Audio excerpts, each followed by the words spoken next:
Normally when we talk about why traditional knowledge is important, we're talking about it from a place outside of our own cultures.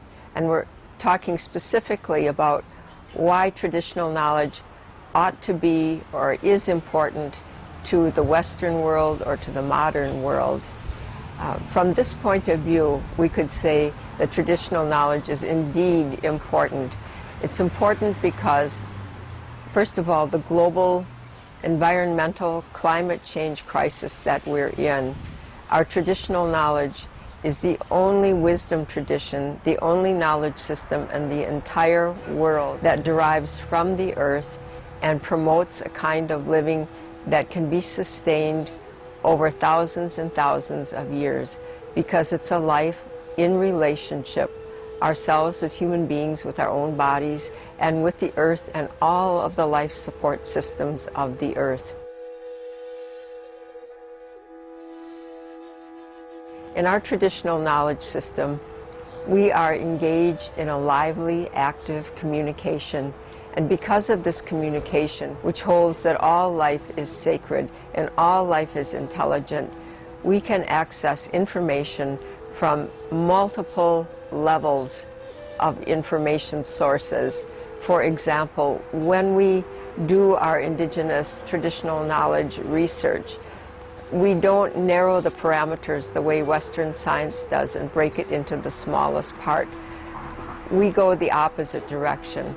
From the whole of the interlaced, interlocking complexity of what life and all of life is, and through deep training of our minds with the help of elders and through the culture and through the language, we are able to come to information and conclusions because of this engaged conversation that are not possible in a linear way. I can give you an example of this. In the tsunami of Southeast Asia, I was working with the Tsunami Center at the University of Washington, and my job was to provide traditional information from the rock carvings and from oral history to the meteorologists and the geologists that were working at the Tsunami Center. What it came down to was a single picture, and the picture shows the spirit of the sea, and it shows the effect of a tsunami and how a tsunami impacts the earth.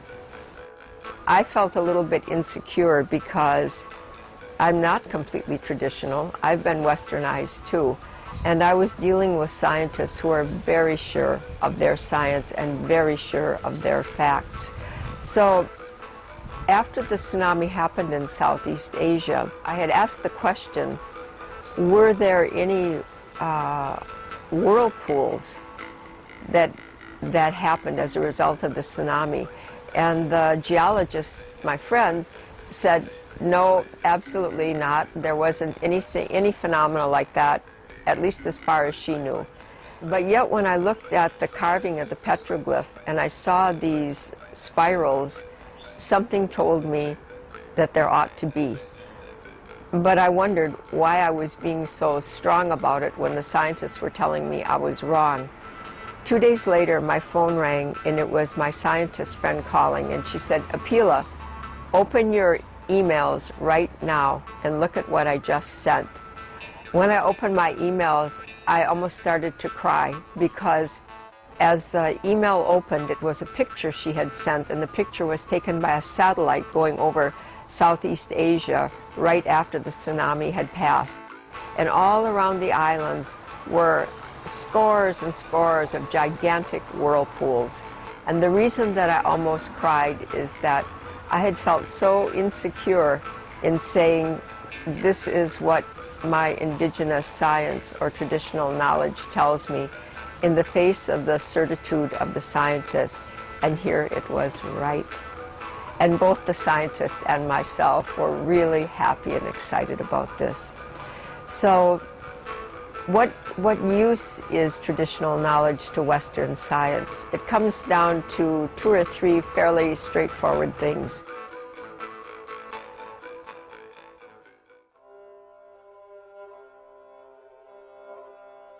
What I call indigenous science or traditional knowledge can extend the baseline data of Western science.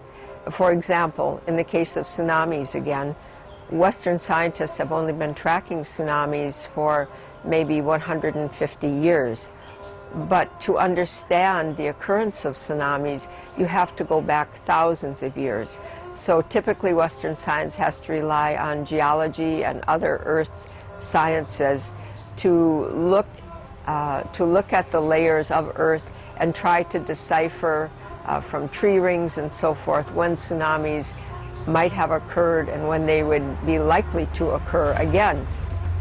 But in the case of traditional knowledge, the rock carvings and the oral history tell us about events, tsunami events that happened hundreds, maybe even thousands of years ago.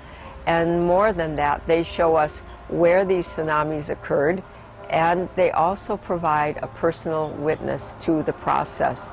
So, for example, you can find out that a tsunami hit the coast of northwestern United States, and you can, through oral history, find out what people felt, what they saw, and what happened during that earthquake. The rock carvings are also very important because it's another layer of interpreting and information sent to us by our ancestors who knew the information was so important to continuing life that they inscribed it in these rocks for us.